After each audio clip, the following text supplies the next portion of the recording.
Hello, everyone. Welcome back to another edition of the Skating Penguin Network Mailbag. I am Garrett Bahana. Alongside me are my two tolerable, if not uninspiring, co-hosts, Snail, Robbie Noggle. We're back to answer more of your questions that you submitted to us earlier in the week at the Skating Penguin Network Twitter account. And well, without further ado, let's dive right into it. We have 10 questions that rounds out the mailbag this week. Question number one goes to Robbie. Question one comes from Brian, our loyal question asker extraordinaire.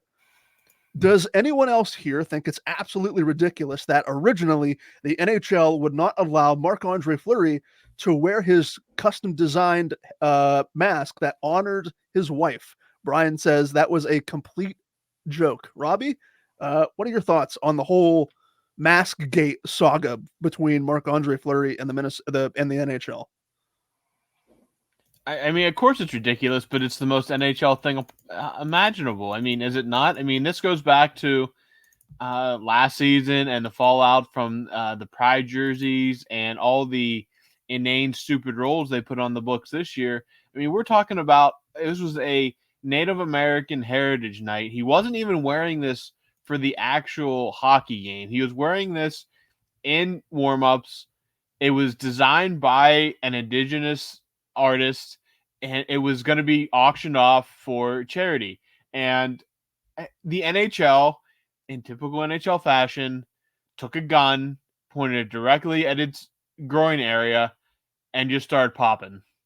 It's the most NHL. I mean, I did believe it when I read it, but it's one of those things that like it's believable, but like you just like, how did this happen again? It is the most NHL response to a non-controversy that I've ever seen. Again, this is a league that allowed a franchise to bury sexual assault allegations, never penalize them anything worthwhile, and reward them with the number one overall pick in the NHL draft. And that's just like the bare minimum of what all we're talking about here. It's stupid. It is just the most NHL response to a non-issue imaginable. And at the end of the day, Fleury and the Wild called the bluff, and the NHL, as it always does, whimpered away with his tail between its legs and did absolutely nothing. There is like the same thing that happened to Travis Dermott when he put the rainbow tape on his sticker earlier this year. Nothing happened because at the end of the day, the people that run the NHL are complete cowards. They always have been cowards. And until something changes at the top, it will remain an old boys club in the worst way possible. Thankfully, Fleury just said, screw it, wore the mask anyway, and nobody was hurt. He wore it for warm-ups, auctioned it off, and the last I checked, it was the highest price item that was available. And it's a beautiful mask if you saw it or not. It is a beautiful mask. And honestly, if you wouldn't have told me it was for Native American heritage, I wouldn't even have known. It wasn't like it was a copy of like a Native American headdress or something like that. But I mean, it's just the most NHL response to the most non-issue topic that possibly come up, and it's just another example of them just shooting themselves in the foot because they have nothing better to do. Question number two, again from Brian here. Thoughts on Alexander Ovechkin's comments about him and Sid's rivalry? And I believe this is in reference to a piece by Rob Rossi in The Athletic, basically interviewing both of those about their rivalry throughout their careers. So yeah, I liked what Ovi said, and he essentially said what people that aren't familiar with it, I'm sure you are by now because it kind of made some waves. Ovi essentially said that him and Sid saved the NHL, and I have to agree. I agree with his comments, and I mean, look at where the NHL was at when they came into the league. They were coming out of a lockout, for Christ's sake. They not only were they came out of a lockout where I guess like the NHL wasn't necessarily in like the NHL was going to continue whether Ovi and Sid came into the league. It's not like they were about to fold. But I mean, they came, it couldn't have been two better people coming into the league. They came in with high expectations and they delivered, and they were just them being in the same conference, same division, like that. I mean, you couldn't have drawn it up any better. They went head to head multiple times a year, and their playoff battles. And we're looking at this. I mean, what is this? 18 years later or whatever, and they're still. Ovi's chasing Wayne Gretzky's goal record. Sidney Crosby is a top 5 player in NHL history, and he's still going. And he's at a historic rate right now for a 36-year-old. Influencing, and both of them influencing and just capturing the hearts and minds of not just hockey fans, young and old, but sports fans as well. There's like no ifs, ands, or buts about Ovi's statement saving the league. I think that they put millions, if not billions, of dollars in Bettman and the old boys club's pockets. Mario Lemieux benefited greatly from Sidney Crosby. I mean, it was an overall win, and just the way that the cards fell with them being drafted, one in Washington and in Pittsburgh, you couldn't have drawn it up any better. So just to put a sweet little bow on it, I agree wholeheartedly with Ovi, and I love the fact that he has the stones to come out and say something like that, because sometimes the NHL can be so reserved. These players can really just be robots out there. They don't want to, especially this younger generation, they don't want to make any waves. They don't want to draw any unnecessary attention to themselves. Ovi's never really been that guy, going back to when he had the yellow laces and the tinted visor, putting up 65 goals a year.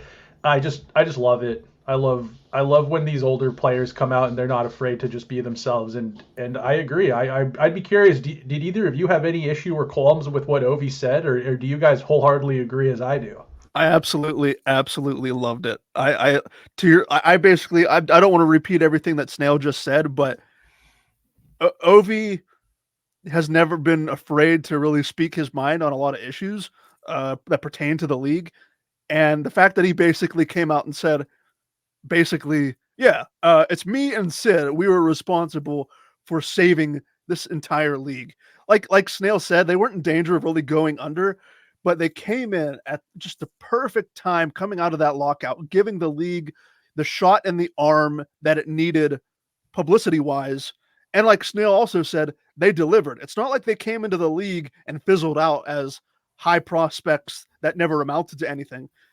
Their careers have been intertwined because they've been so close geographically and divisionally speaking, statistically speaking. The playoff battles that Snail mentioned, I absolutely love it. Sid, out of the two, Sid is obviously more reserved. I don't think he's going to give that boisterous soundbite that a lot of people are chasing, but I have reason to believe that Ovechkin just doesn't care. Like, he'll say what comes to his mind. And for him to say it, yeah, I mean, I know Pittsburgh Penguins fans aren't massive fans. A lot of them aren't massive fans of the Washington Capitals or Alex Ovechkin, but I've said multiple times on this podcast, Ovechkin will go down as the greatest goal scorer in league history, the perfect rivalry and personal rival to Sidney Crosby. Just to put a bow on it. Yeah, absolutely loved what Ovechkin said, and I completely agree with him. Totally. Kudos to Ovi, and I kind of like where you're going with that, Garrett. That's like, yeah, we don't really like in Pittsburgh like Ovi, but this is like a bigger than like the rivalry thing. This is like a hockey thing, and it's true. I mean, like Ovi brings a lot to the rivalry between him and Sid, and it brings just overall to hockey in general. It's kudos to him, and I hope we get a little bit more of that attitude and players speaking their mind a bit, not afraid to take shots at the league and whatnot. Moving on here to question number 3 from our pal Brian. He asks, what would you choose if you could have a non-conventional animal as a pet? Non-conventional animal. Well, I guess like that would classify anything that's not like a goldfish, dog, cat sort of thing. I thought about this question a lot heading into this mailbag, and I still don't have an answer. Garrett, do you have a dog? Or a cat? Do you have any pets? Yeah, I have a dog and a cat. Okay. For the like my parents, my family's been dog people for my entire life, and they rescued a stray cat like last year. So a dog and a cat right now. Non-conventional animal. I will say.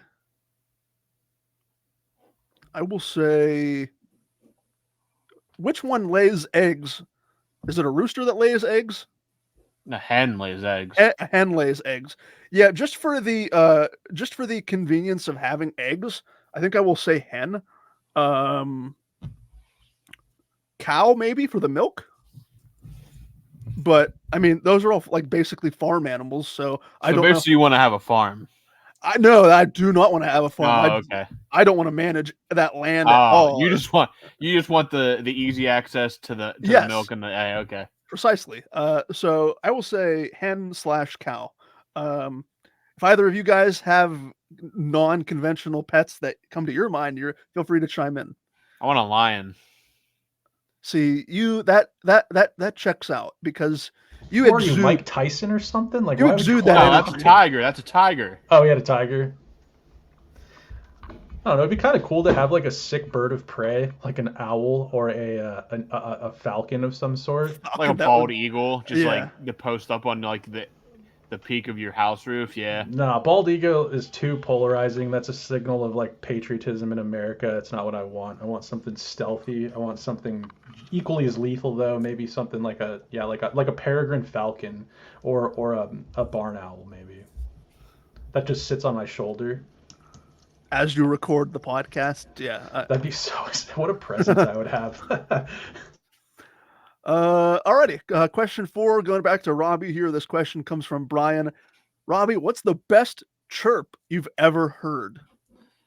So like 95% of chirps you could not say without getting like an explicit tag put on our podcast. Yes. So I'll give you 2. Wait, quickly. Is this chirps that we've heard like that have been chirped at us, or chirps we've heard in regards to like hockey? Like I'm going to say in regards to hockey because regards to hockey, yeah. Yeah. So one is between Patrick Waugh and Jeremy Roenick. This was back in the late 90s.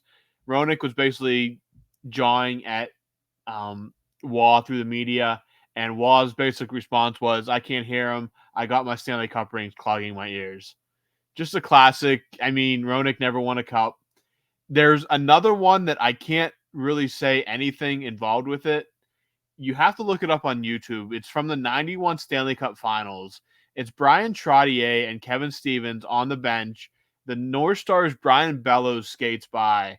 It's only a 30-second clip, and they just say stuff that you could not say in polite society today that would not get you suspended or kicked off a hockey team. If you want to look it up, you can look it up because you should. If you're a Penguins fan, you should be at least familiar with the lore of this clip. But it's just type in like Brian Trottier, Brian Bellows, Stanley Cup or chirp or something like that. And it's only 30 seconds. If you might want to wear headphones, but it's it's a pretty brutal 30 seconds. But that if you're a Penguins fan listening to this and are familiar with it, you know what I mean. And if you're not, go check it out because it's a pretty devastating about 30 seconds of chirping from those guys. If anybody else has anything, you can add it in here as well. There was one that I don't know. I was dying laughing when I heard the story, but Eric Fair, when he was on the Penguins, he lined up against Brad Marchand, and Brad Marchand is a big personality and a pest, but Fair just kind of like leans into him and he just asks, "How are the hot dogs smelling tonight?" And I guess it just got Brad Marchand so bad because he's got the huge nose or whatever, the huge schnoz, and I think Brad Marchand said that's the best chirp he's ever received or something like that was from former Penguin Eric Fair. It's actually pretty good. I mean, I know that everybody focuses on like the swearing and the vulgarness, but when you can just deliver like a subtly devastating chirp that just kind of takes a knock on somebody's personality or a physical feature like that without like insulting them to their core, like those are probably the more devastating kind of like the schoolyard chirps that like little kids toss around that are super devastating, but there's nothing inherently bad about what they said. It's more of a observation than anything. But yeah, that's actually a pretty good one. I don't know if I heard that one before, but that's actually a pretty solid one there. Question number 5, again from Brian. Brian making a big comeback this week after slacking there that 1 week. So he's making up some lost time here. But do you guys like either of the Winter Classic jerseys? Not really. I think that the Kraken one is the sharper of the two. I just don't understand how this wasn't an opportunity for the Kraken to pull out the old candy cane Metropolitan jerseys. The Winter Classic, I feel like they always go with a vintage theme. Back on the like pond hockey, like it's the Winter Classic. Like I don't know, it's just they always go old school. And how are you not going to go back to those like Christmassy like candy cane jerseys that they had back in 1919 or whatever it was?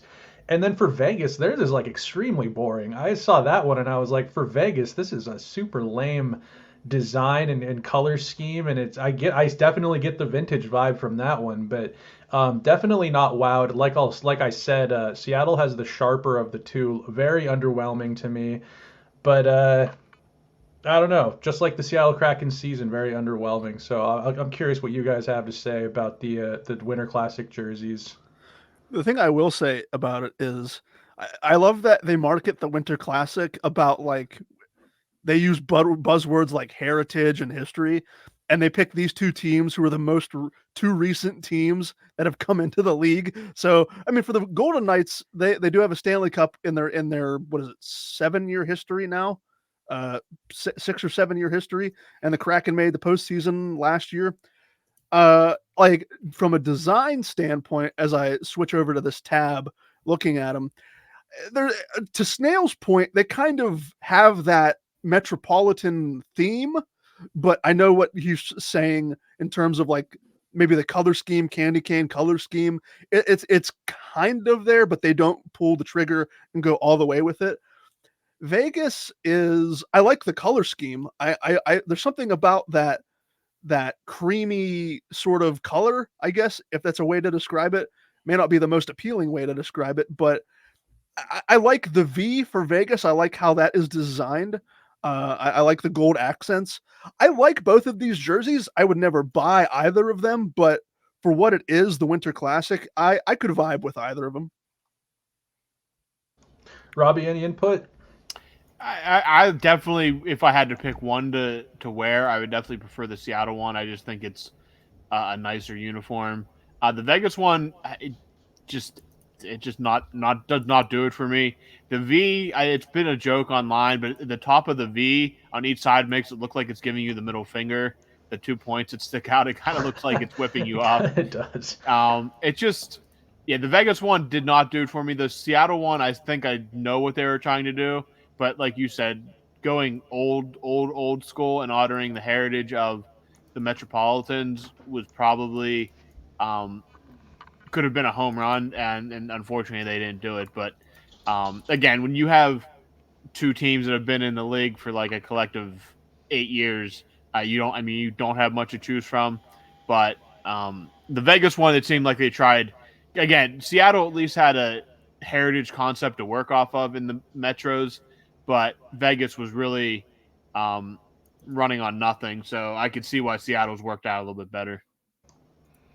Yeah, I mean, not the worst, not bad, but I thought a huge missed opportunity for Seattle there. But yeah, they got the stripes going, whatever.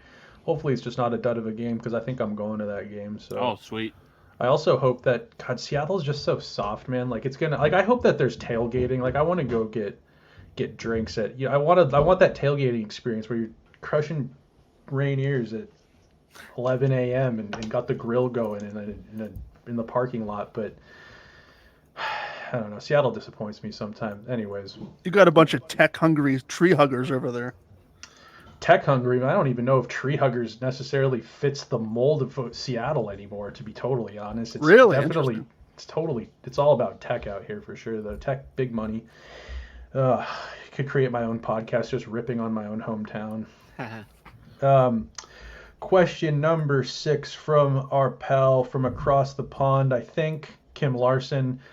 Kim asks, if you could choose the color for the home jersey of a new NHL team, what color would you go with?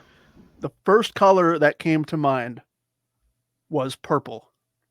I absolutely love the Los Angeles Kings throwbacks where purple is the primary color and they have, think of yellow and white accents. Think of the color palette. Like the teams, you see blues, you see grays, you see orange, you see red.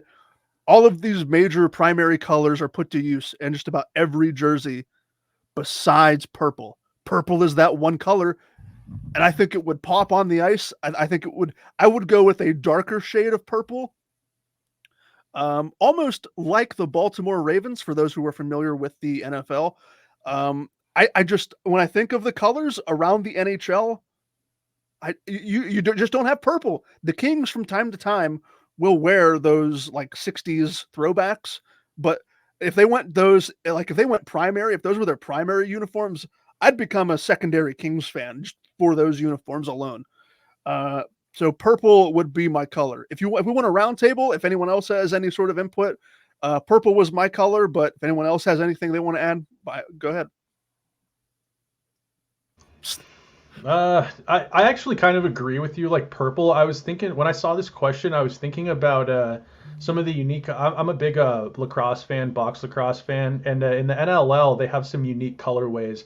And when you said purple, I thought of the Halifax Thunderbirds, which that's one of my favorite teams, and I love their color scheme. It's like it's purple with a little bit of orange in there, and then maybe like another shade of purple, but it's very, I don't know. Like I think of like very arena sport-esque kind of colors, like very like high vis, and I think like I think that would look good in hockey too. Maybe something like high vis. What about like I know the Islanders kind of incorporate, and I guess the Oilers have orange. I was gonna say, what about like some high vis, like some orange or some like construction yellow thrown in with something? Or what about this? I was surprised.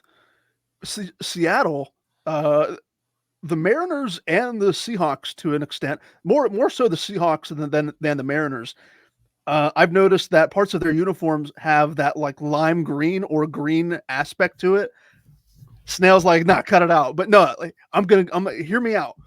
Go with like lime green as the primary. Like you want to talk about popping colors? Boom! I was watching the Seattle Seahawks over Thanksgiving. I think they were playing on that Thursday, the Thursday primetime game, and they were wearing those like really vibrant green uniforms. I was like, you know what? I call it the Xbox green Yeah, oh, that's uniforms. perfect. That's a perfect way to call it. So yes, Xbox green, purple Also, the first. color of the Seattle Sounders. The Seattle Sounders Yes, jerseys are that Xbox green. The Dallas Stars have like I think in the past they've worn like a that same color green too. I think as like a alternate. I think you're right. I think you're right. I mean, yeah, high. What about the whole high vis thing? Like, I think that construction gear, Monster Energy, Xbox Green. Like, why not? Take me back. Take me back. With that, we will go to question 7, also from Kim Larson, as we switch over to Robbie here. Robbie, how would you rate Erik Karlsson's first month plus on a scale of 1 to 10, where 10 is the absolute best? I will give him an 8. I think that, yeah, slow start adjusting to a new system, but he's more than made up for that. He's been just about everything is advertised. What could make him better? Anything to make the power play better at any point. Anything just in general. I can't dog him too much for the defense because we knew he wasn't coming as a shutdown defenseman. We knew his defense was not going to be spectacular. I'm grading this specifically on what we were sold and what to expect. And if the power play would tick up, then he'd probably be at a 9.5, 10. But the power play right now just is so bad, and he's a quarterback on it. 5-on-5 offensively has been spectacular. Especially this last month, he's really taken off and really kind of taken over the role that we all expected him to play, but the power play is still just so bad. And as the quarterback of that, he has to be dock points for that. So if we can get the power play back on even terms, then we can maybe look back at sometime at the All-Star break and regrade this. But for now, I give him an 8 out of 10 just because he's mostly what we were sold, and just got to get that power play going. So quickly, Robbie and Garrett, I'm putting you on the spot here a little bit. I am curious. This isn't necessarily this isn't really a question about the what grade you'd give him on whatever scale given. But do you feel like, okay, so like when they brought Karlsson in, they talked about how, I think there was like a quote from like Dubas or maybe it was from Sullivan, and they were going to put Karlsson in selective, like, not maybe positions isn't the best word, but like they were going to put him in scenarios to best utilize what he's good at. But looking back in Karlsson's career, whether when he was captaining the Sens or when he was in San Jose, the offense ran through Karlsson. He was kind of like a free flowing entity out there, he was kind of this wandering rover of a defenseman, and truly the offense kind of ran through him. It really involved him. Do you feel like sort of because this is kind of how I feel. I'm curious if you feel the same. If the Penguins kind of have this like Ferrari in a cul-de-sac with Karlsson right now, do you feel like maybe they haven't given him the leash to kind of really utilize his offensive creativity and they've sort of boxed him in, or no? I don't think I see that concern a lot on Twitter. People saying that Sullivan wants him to play a more defensively responsible kind of game, that sort of thing. I don't think that's the case at all.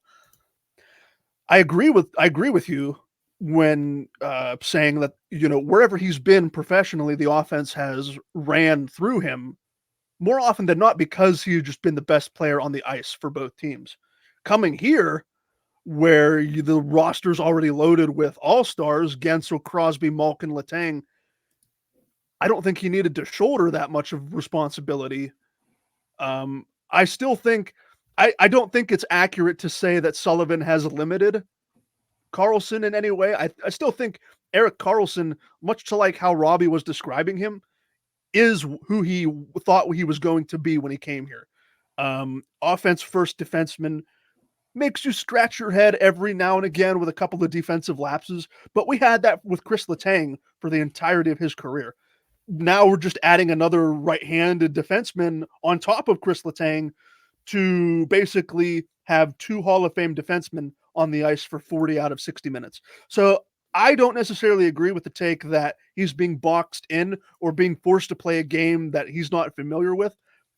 But, like you said, Snail, having the offense run through Karlsson, I don't think it's necessary in Pittsburgh compared to San Jose or Ottawa, because he was by far and away the best player on the ice for both of those franchises.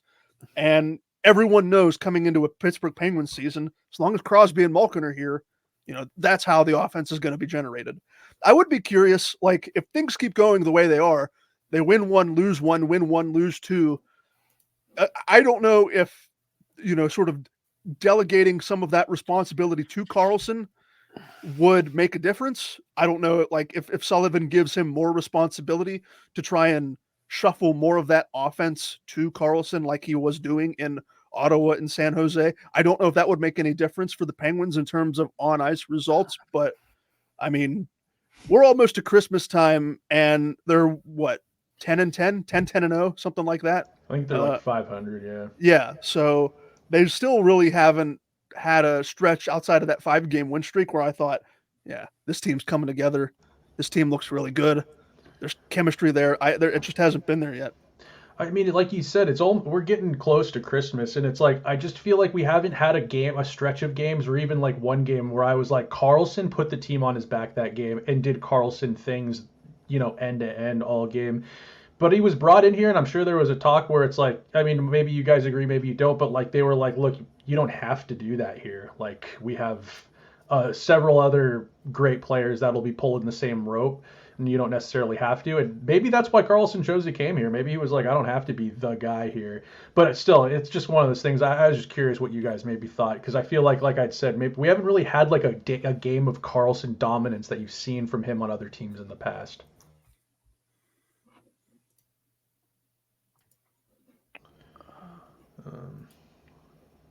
Oh, it's my okay. Question number 8 from Kim Larson again. I know it's in the future, but what 2024 free agent would you like us to bring in? I know some of these free agents will sign contracts, but if you could pick one right now, who would you pick?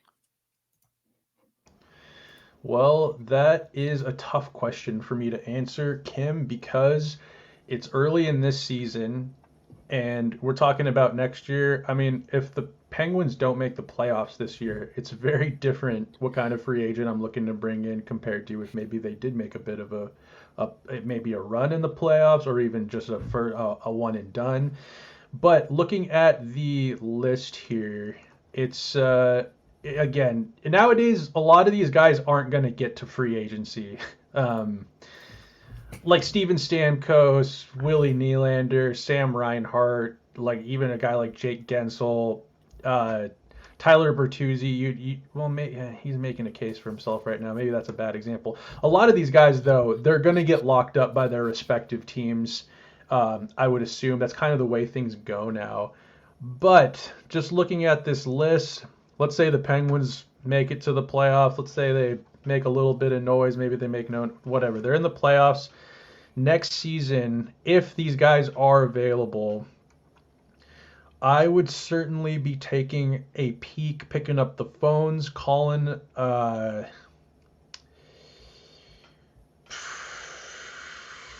What about I mean, Sam Reinhart he's having a hell of a season, and he's been he was good back in Buffalo. He would look good on Gino's wing or on Sid's wing if Rust ended up wanting to slide down. I think that he's a solid right winger and he can really he can really do some damage offensively. He's a good top six guy on the right side. Uh, let's see who else we got. Tyler Bertuzzi. I love Tyler Bertuzzi. I love his gear wear. I love his kind of like he's a prick, but he just looks so unbothered out there. I feel like the Penguins could maybe use a little bit of a personality like his. I think he's on a 1 year right now up in Toronto, waiting for the cap to go up a bit so he can get paid. I don't know. I wonder how old he is because that kind of matters. Let's see. He is 28 years old, so I would sign him. I'd take a look at Tyler Bertuzzi. So yeah, let's see. Maybe a Reinhart, maybe a Bertuzzi, and then I see that the Penguins have they got their right side set, but that Brett Pesce is going to be a UFA. Would it be an embarrassment of riches to have a guy like Brett Pesce playing third pair minutes and probably killing penalties for you? I'd like Max Domi. Max Domi, same thing as Tyler Bertuzzi. He's up there in Toronto on a 1 year kind of prove it deal. He's kind of having a rocky start up there. He's not exactly been consistent. I'd take a guy like Max Domi on my team any day. He'd be a great third liner for the Penguins. Let me see, just quickly looking down this list. Yeah. You know who I would take too? Great fourth or third liner is Tyler Mott. I don't know if you guys know much about him. Love his game. Love the way he plays. Always kind of wish the Penguins took a chance on him, but it seems like every other team in the Atlantic has called for his services. Yeah, I don't know. Maybe that. Oh, is this guy? Let me see quickly here. I think I saw his name. Boko Imama. He's just a tough bastard to play against. He's not going to light the lamp for you, but he's that kind of like gritty fourth liner I take on my team, and he could keep the Tom Wilsons off, keep the Tom Wilsons and the Tanner Jeannots at bay. So I don't know, maybe some of those guys. If you guys, do you guys have any pending UFAs that you have circled on your wish list? No pending UFAs, but it would tie in. My response would tie into the next question, which was going to be my question anyway. We don't even have to read the question. The question comes from Logan Krenke. If you could think of one perfect, realistic trade that Kyle Dubas could pull off before the deadline, knowing what the Penguins actually need, what would it be? So I was looking, I think The Athletic just put out their early 2023-24 big trade board. And I was looking through it, and most of the players on that list were like defensemen or goaltenders. There was one player that caught my eye that I think realistically could work given what the Penguins need.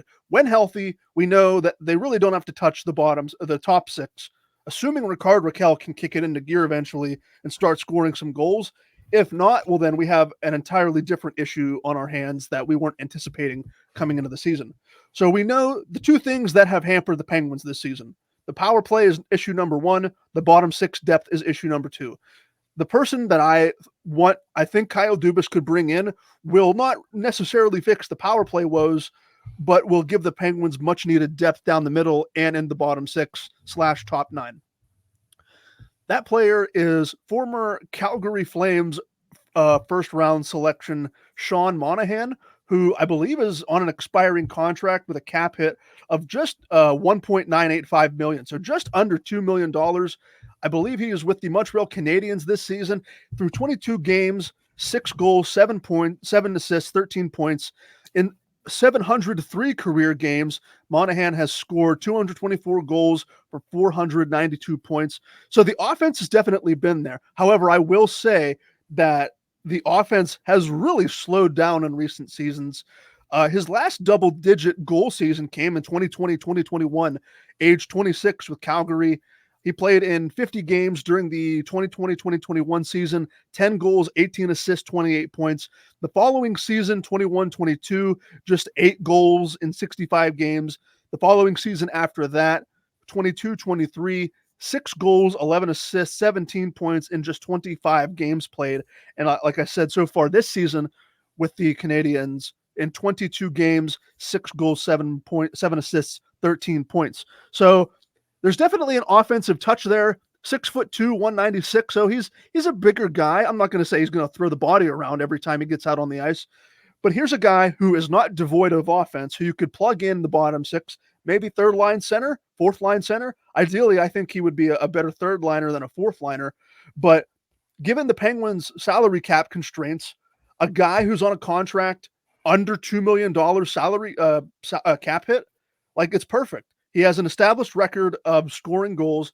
Looking at some of his more advanced metrics, looking at possession stats, he is a career 55.9 Corsi 4 percentage player, a career 55.3 Fenwick 4 percentage player. Anything above 50%, again, that means that your team is controlling the puck more often than not with that player on the ice. So decent possession player, certainly a player who has built a reputation for putting the puck in the net. Again, I will say that the scoring and the points have almost fallen off a cliff in recent seasons, but earlier results in Montreal this year point to Monahan having something of a resurgence. Six goals, 13 points in 22 games. I would give Montreal a call given the Penguins' lack of real bottom six depth. And well, with that, we'll go to question number 10 as we wrap up this mailbag with Robbie here. Question 10 comes from Edward Beckham. Robbie, let's generalize here. What are some of the biggest rivalries, in your opinion, across the NHL? The great thing about sports, especially a sport as old as the NHL, is you have rivalries that have been built over decades and decades and decades. Just off the top of my head, you have, with the Penguins, you have the Flyers and Capitals. I'd argue that you'd even throw the Rangers on that list as well. Boston, Montreal, a super historic rivalry. Montreal, Toronto, Toronto, Boston, super historic rivalry as well. Chicago and Detroit was a historical rivalry, and so was Detroit and Colorado, a major rivalry as well. Your newer teams have, we'll say have less rivalries, but all your California teams hate each other. Vegas and San Jose, especially when they were both battling out, they were both very good in the early years of Vegas's franchise. Those were some absolute lightning charged rivalries, especially with like Kane and Reeves, how much they absolutely loathed each other. The Battle of Alberta between Calgary and Edmonton is obviously a big one. Hoping that Seattle and Vancouver can foster a nice rivalry, given they're so close. They play in the same division. Hopefully, as those two teams get better and have more consistent success, they can really turn that into a rivalry. Hopefully, here in the next couple years, those two sides find a way to meet in the playoffs, because that seems where a lot of these rivalries really come from, is when you meet in a playoff series. Philly and the Rangers is big. The Rangers and Devils is another big one. Any of your original six teams are going to generate a lot of great rivalry hype just because they've been around forever. But, I mean, there's so many across the league, and the longer they go along, it seems like the more heated they get. So there's definitely no lack of rivalries in the NHL. Dude, an underrated one that I was waiting for you to say that you didn't is I was watching some old games the other night. Dude, Chicago St. Louis, like early 2000, like late 2000s, like Yeah, that's a whatever, good one. shy St. Louis. And did you say the Battle of Florida? I did not. That one that it was in my mind originally, and then it kind of slipped as I was naming other ones. Just like recent years, but now that they got that Kachuk down there, Yeah. Snail would cream his pants over Kachuk if he was on the Penguins. Oh God, I'd be jersey guy. I'd have a jersey of his on. I think Kachuk, his dad, he and Mario, I can't remember if they're friends or if they were rivals on the, I can't remember. I don't know if there's history there like there is with Ty Domi or not, but the Domi Lemieux friendship, I don't even know how did that even come to be? They never is that just like a Team Canada thing, or like are they? I don't think they ever played on the same NHL team. No. But I have a photo saved in my phone. It used to be my background on my phone. It's old Ty Domi with his boiler, and he's in Penguins. He's in a locker room, and he has a Penguins jersey on with like his like Toronto Maple Leafs like blue pants and a blue helmet, but he's got like the yellow Penguins like practice jersey on, and he's clearly just sitting down from like being on the ice for some sort of skate. It's just an awesome photo.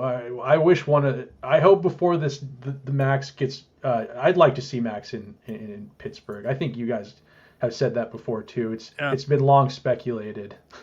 Yeah. I'd take any Kachuk on the Penguins too, for Christ's sakes, like this, because I'd take Walt right now on the fourth line over Jeff Carter. Your favorite? Oh God, yeah. I'd take Robbie on the fourth line. Yeah, that's right. Robbie getting the stamp of approval from the grinder of our squad. That's what we like to see. Yeah. As we that'll do it. That'll wrap up this edition of the Skating Penguin Network Mailbag. For Snail, for Robbie Noggle, I have been Garrett Bahana. Thank you so much for listening to this edition of the Mailbag, and we will talk to all of you again very soon.